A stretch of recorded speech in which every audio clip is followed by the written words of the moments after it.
What's good? What's good, everybody? Welcome back to another episode of The Urban Platform Speaks. Make sure to like and subscribe as you tune into the channel.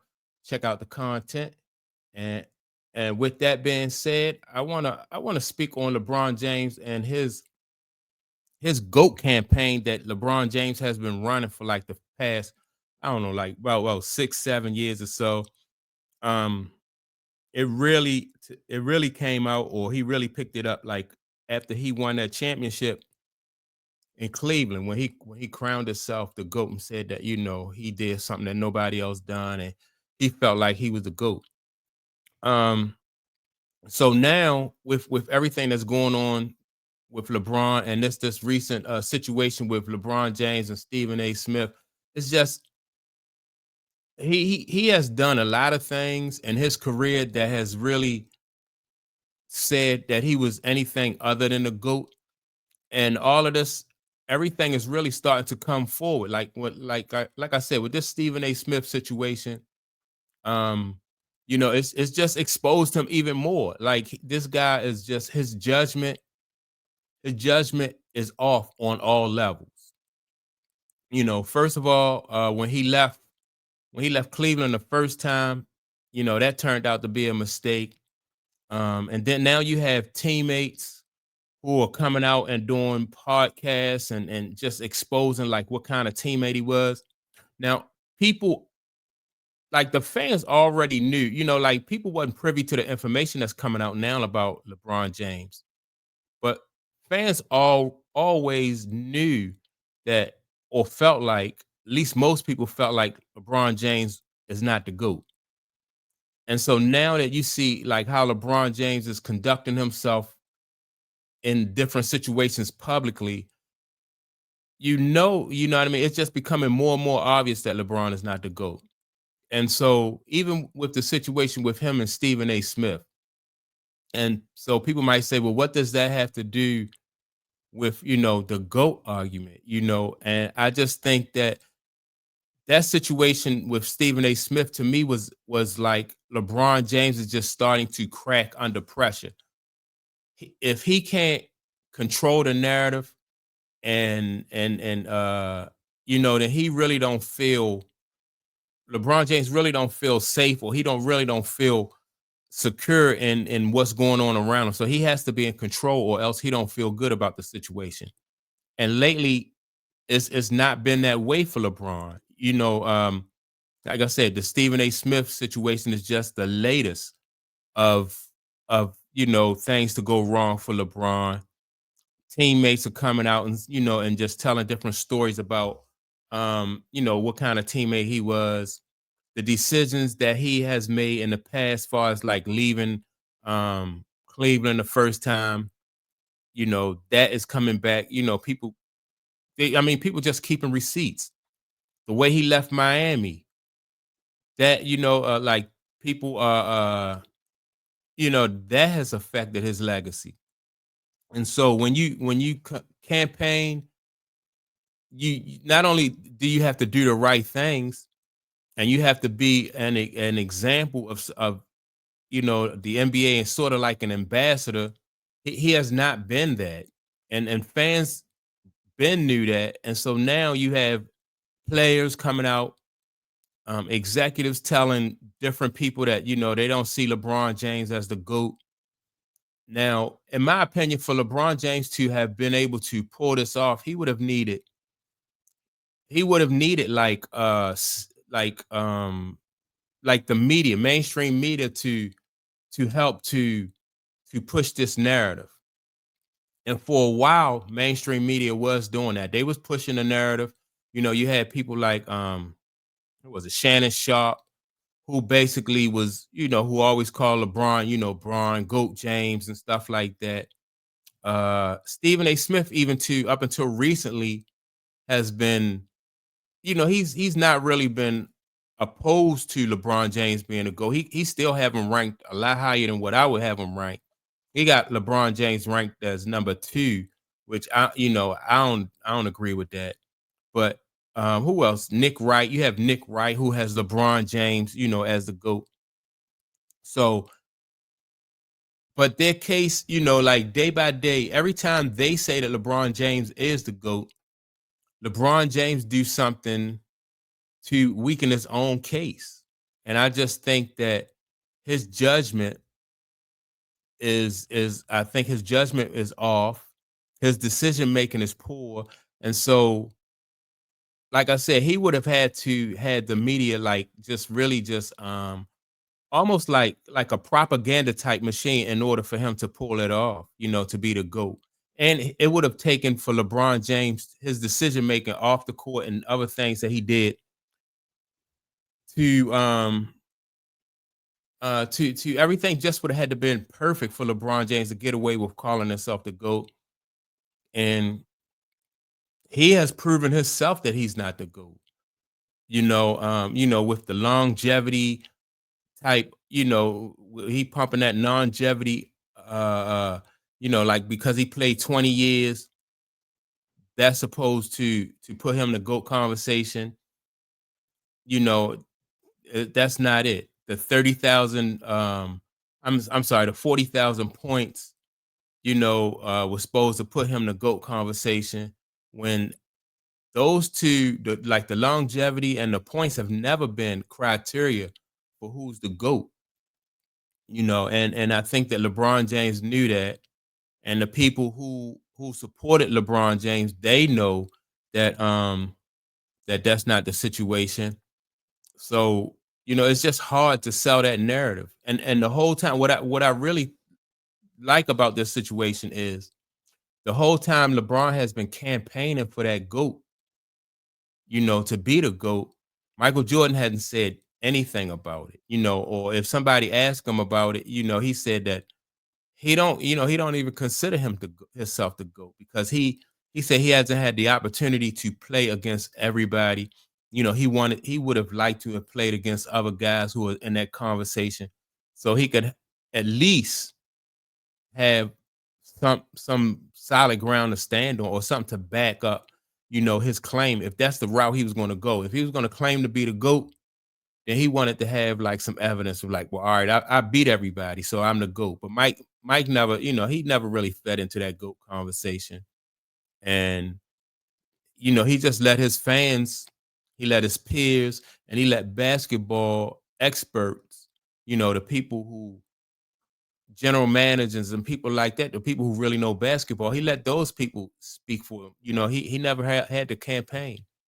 And so LeBron James, you know, he's been doing all this campaigning for the last few years. Um, you know, and everybody's just saying like rightfully so that like they're just coming forward and just telling the truth and they're standing up.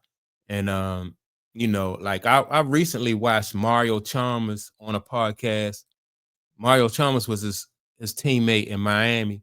He was on a podcast with Dwight Howard, and they would just, you know, they were just telling stories about LeBron James and how he was as a teammate. And again, you can still be the GOAT and not have, you know, your teammates really like you. But even if your teammates don't like you, they still going to be honest about like the kind of player that you are. And the reason why they're going to be honest about the kind of player that you are is because it makes them look bad if they, you know, if they get up and they just lie about it. Like, you know, if Mario Chalmers, or say like if a teammate of Michael Jordan's said, like Scottie Pippen, for example, Scottie Pippen was beefing with Michael Jordan. So Scottie Pippen said, well, Michael Jordan is not the GOAT. And so, and right away, people just, you know, just, it makes Scottie Pippen look, you know, it just make him look disingenuous, make him look like he's jealous, like he's hating on Michael Jordan. You know, even people who don't like Michael Jordan or didn't enjoy their interaction with Michael Jordan, some of those guys, you know, those guys are still calling him the GOAT, with the exception of probably Isaiah Thomas. You know, Isaiah Thomas is not, you know, he's not budging on that. And that's, you know, their beef go back. People don't even really, my opinion, people really don't even accept his account of like, you know, is Mike the GOAT or not, because they know where his answer is coming from, you know. So, you know, that's Isaiah Thomas, I think, in that argument about Mike is like a non-factor. But LeBron James, for as much as people have in the media have tried to run with that narrative that LeBron is the GOAT, I mean, it's just all fell apart. LeBron, and thanks to LeBron, he has not helped his own case. And so Nick Wright looked stupid, for saying that LeBron James is the GOAT and all those different reasons that he come up with. Shannon Sharp, and Rich Paul, even his buddy, the other guy, what's his name? Maverick. I think his name is Maverick Carter or something, right? And he said that Michael Jordan is the GOAT, and so for I think his name Maverick Carter. No, yeah, his name is Maverick. I'm not sure if his last name is Carter, but he did, I remember doing a video about him when he said that Michael Jordan was the GOAT. So, I'm all for having an honest discussion about who the GOAT is, but it's just unreasonable to think that LeBron James, with the way he conducted himself, like and the things that he didn't accomplish in the NBA, to consider himself the GOAT, you know, and especially, I mean, even if he wanted to say he was the GOAT of this era, then he wouldn't have a leg to stand on there, because then he would be going up against Steph Curry. Like, Steph Curry, to me, is the GOAT of this era. So, that campaigning he did, and um, and the decision making that, all of that stuff is starting to backfire on him. And when he pulled Stephen A. Smith up at that game, I thought it was a weak move. I thought it was a move that kind of um, exposed him for not being like a mentally tough person. You know, People used to talk about Magic Johnson. They used to talk about let me see, Michael Jordan. And so you can't, those kind of things, you just can't let that stuff get to you. And LeBron James put his son in a situation where his son was his son is just fair game for criticism. And so people making excuses were like, well, he coming at that's his son. You supposed to protect your son. The first person who was supposed to protect this son was LeBron James. Like I said before in other videos, Michael Jordan had two sons, and both of those guys played college basketball. In my opinion, both of those guys were better than Bronny James, but neither one of Michael Jordan's sons played professional basketball. Michael Jordan never even, he would never even disrespect the game like that to allow his sons to play. If they not qualified for that, he found other things for these guys to do. His daughter, is a part of his business, and his son, both his sons are part of the Nike business and stuff like that. So why, he just found other things for them to do. It wasn't necessary for him to disrespect the game and put his son on a team. That's just like, I mean, Michael Jordan, he could, if he was still the owner of the Charlotte Hornets, he technically could be playing. You know what I mean? Or his son could be playing. So, but he just had too much respect for the game. And he realized that, you know, it was time for him to go, and it wasn't all about him. It was not about his family, you know. And so yeah, I just think that all that campaigning that LeBron James did was it didn't work. It backfired on him, and now it's just like a wave, more than just a wave. Like, it's like a tsunami that's coming at him right now, and it just seems like every move LeBron James make, he just get dragged for it. When I think you're a public figure, you need to be more strategic in the way you move, and he is just not that. He's so used to having yes men around him, and he's thinking that no matter what he do, it's going to be justified, but it's not working. He hurt his own case, like I said, and his campaign has backfired on him. And so that's my take on the situation with LeBron. And I want to say before I finish here, I think that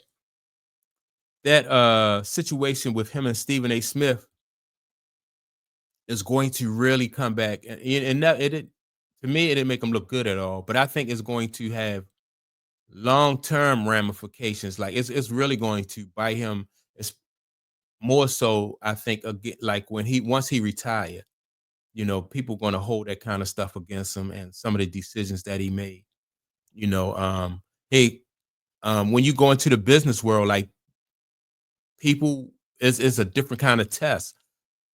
They want to test like how strong you are. It's like a chess game. It's not physical like basketball is mainly. Basketball is more so physical. But when you get out there in that business world, it's going to be like a test. People want to know what you made of mentally. So your vertical and all that stuff don't matter when you're in that business world. So he's really going to get tested mentally. But that's my take on it. Make sure to like and subscribe. With that being said, don't forget to leave a comment, and I will check you all out in the next video. Peace.